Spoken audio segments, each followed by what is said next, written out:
So welcome guys. Today I want to talk about quite a few issues and I want to start with prayer points. Let's remember that we're still going to talk about the main reason why we're here, which is our challenge, which we're going to really flog. But we just want to do a bit of gisting, if you guys don't mind. Now, Pastor Adeboye. Gist, that's what we like. Gist. You like gisting? Yeah. All right. So much Pastor Adeboye said, any relative, this is a prayer point posted from the Redeem website. Any relative or anyone blocking your way, if they don't repent, they won't see the new year. That's a prayer point.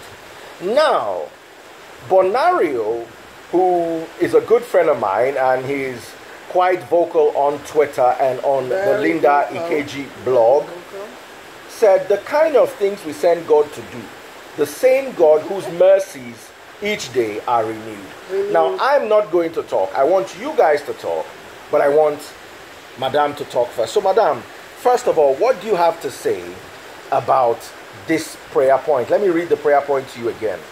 Any relative or anyone blocking your way, if they don't repent, they won't see the new year. What do you have to say? Well, my opinion is, I always tell God to bless me in the presence of my enemies. That is me. Because I want you to see me rise. Because for me, success is the best revenge. So I don't want you to die, you know. And of course, I pray for divine protection. So I know you're hating on me, or your evil, whatever it is, your evil prayers cannot affect me. First and foremost, they cannot affect me. But I need you to be alive, to see me elevated. So I don't need my enemies to die. That's for me. I don't need them to die. Okay, Tastebudz said she doesn't need her enemies to die, that the Lord will set a table up in the presence of her enemies and they will see her rise. What do you guys think? Do you guys agree with that? Today I'm not teaching, we're discussing. I'm not going to say anything. I'm just going to moderate the discussion. Now, babe, another thing that was trending this week was the End SARS campaign. The End SARS campaign was quite big. Yeah. And by the way, guys, we're also launching her YouTube channel. It's not going to be much of preaching and discussion. It's a lot of food. Good so, food. Tastebudz NG on YouTube, so you can go there, and you know, on Instagram you can only do 1 minute, and there's not much you can do in a minute. There's not much. So on YouTube you're going to actually see her prepping the food, cooking the food, doing all those things you need to. So please subscribe to her YouTube channel now. Just go to Tastebudz NG and just hit that red button, and she's also going to tell us how she became Tastebudz today. Yes. So, but I'm going to continue. It's a very interesting story. It's going to be on my YouTube channel. Okay, so you guys go and check that out. Yeah. Now, End SARS, that's another thing. SARS was set up to be SARS, a special anti-robbery squad. So the name explains, you know, we had a lot of robbery cases and a lot of violent crimes in Nigeria at the point where SARS was set up. Now, is SARS still living up to that expectation? The End SARS campaign came up to try to end SARS. I don't believe it should be ended. But like I said, I'm not talking. I'm reading your comments and she's talking. So, babe, what do you think about End SARS? Yeah, for me, I wouldn't say it's up to me for them to end it or not. But I've had a personal as in terribly bad experience with SARS. There was an attempted kidnap of my life some years back, which I reported to SARS. My lawyers actually went as far as writing Inspector General of Police, and the matter was swept under the carpet. It's a very long story, but for me, SARS did not work. So the purpose of creating or establishing that unit of the armed force, it's wrong. It's not working for me. It's not working. So if the government should decide to end it, I'm indifferent. because I never benefited from SARS in the first place. When I needed them to stand up for me, a civilian, a citizen of Nigeria, they did not. So I had a terrible experience with them. It's not something I wish for anyone. Okay. So, in your opinion, SARS failed you? It failed me. They did not brutalize you though, but they just didn't do what they were supposed to do. They didn't do what they should do. No, it failed me totally. All right, so Bay has thrown some light on NSARS. Now, I want to bring... Onyad. Okay, she's also live on her own page. Please say hello to Daddy Freeze, Joe_BT. Hi, guys. All right. Gilbert, I love you too. Now, there's a bit of... This is a funny one. Okay? I'm going to read you a funny story right now.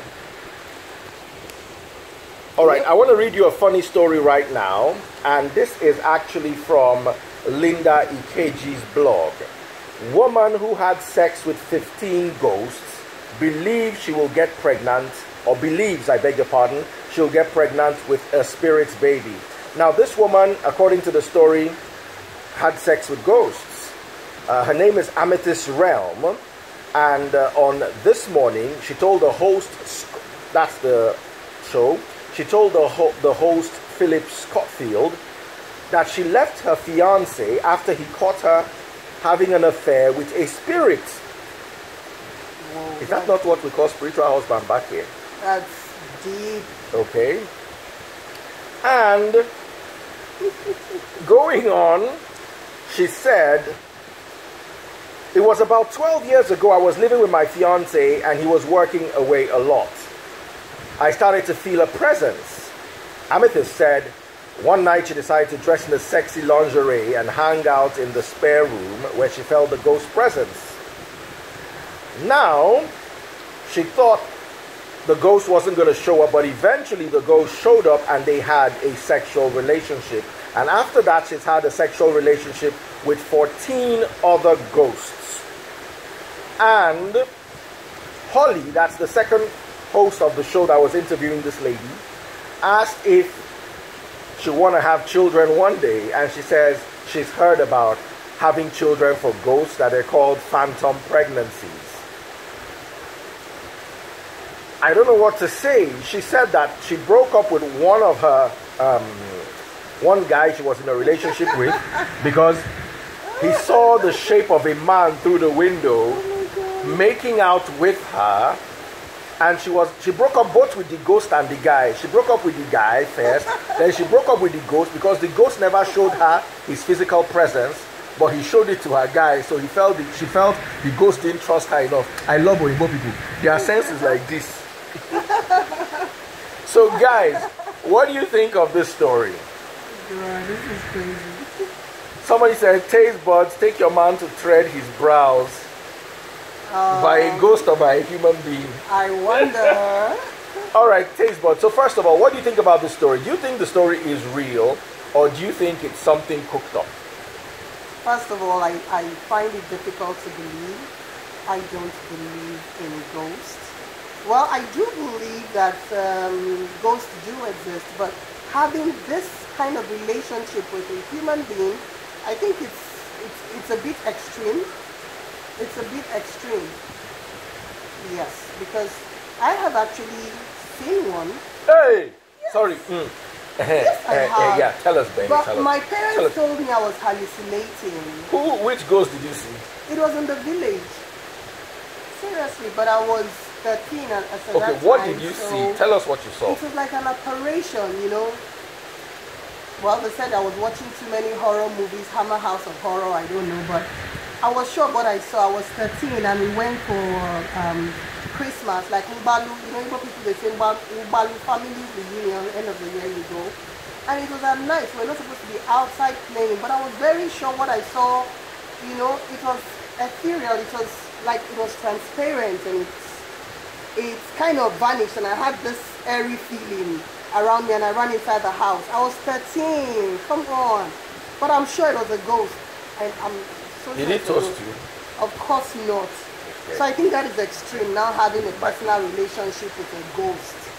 That My is too mind. much. Somebody says, "Babe, you are lovely, but you were hallucinating." I am not. My parents told me I was because I was 13. Somebody but said I'm it's not. your imagination. No, I was so certain. I was certain it was a ghost I saw. It felt like, come on.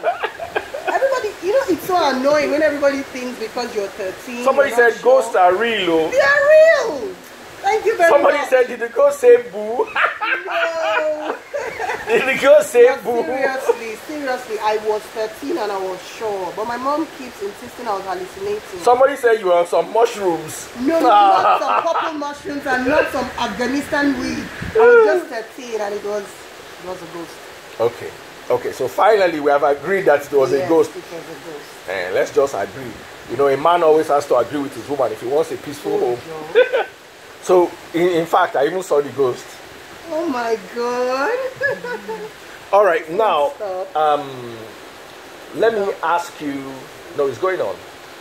You just think it up. Yeah. So, hi guys. All right, now, let's move on to our challenge. Now, so many names have come up for our poverty elevation challenge. We have the TAP challenge, which, by the way, received the most number of votes. We also had the CAP challenge, which is Christians Against Poverty challenge. And we have the GAP challenge, which is the Give Against Poverty challenge. Now, after looking at all, I think I would like to settle for the TAP challenge, and let me explain why. First of all, if you have Google with you, just type the word tithe. What is tithe? So I'm waiting for that to come up. Any definition? Tithe is 1/10 part of something paid as a contribution to a religious organization or compulsory tax to government.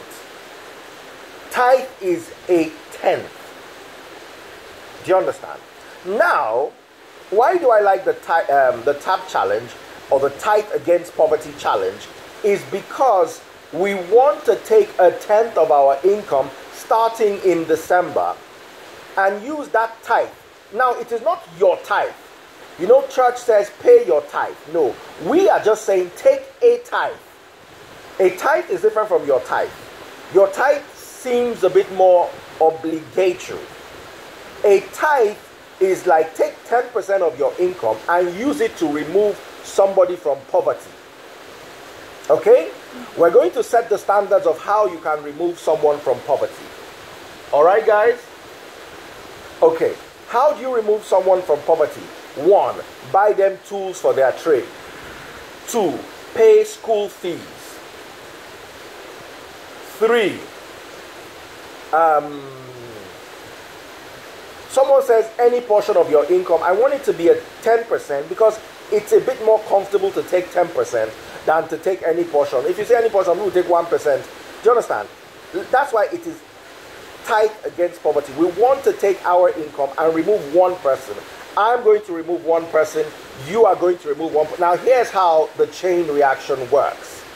That one person you remove from poverty must remove somebody else too from poverty once they start working. For instance, if you buy a vulcanizer machine to stand by the side of the road and do his business, when he makes money, he too has to take 1/10 of his work and remove somebody else. My ambition is if everyone removed one person, and that one person removed one person, in 1 year, there will be no poor people. We don't need any money. Don't give me any money. Don't give Tastebudz any money. If you want to buy food, buy food. If you want to pay for my services as a compare or whatever I do on the radio, advertisement, blah, blah, blah, blah, that's a different game entirely. But I am going to take 10% of my income. Tastebudz is going to take 10% of her income this December, and we are going to show what we did, or whose school fees we paid, or whose hospital bill we paid to remove that person from poverty. Now, she's going to tell us her story of how 100,000 naira, can I say removed you from poverty? We're not poor, but we're just broke at that time. But 100,000 naira, which is the tithe of someone, for instance, who's earning 1,000,000 naira a month, set Tastebudz up, more or less. Tastebudz was started on the first money that went into Tastebudz was just 100,000 naira. It was an order from a customer. It was an order. She's going to talk about it. I'm going to try to... At that time, the economy crumbled. Yeah. I was owing so many people money. Now, people that I had worked for instance, and are supposed to pay me 10 million, I subcontracted the jobs to the tune of like 6.5 million. So my profit would have been like 3.5 million. Now, the companies will call me and say they have only 3.5 million. Am I going to take it? Or is this going to enter a bad debt? After being broke for so long and people trying to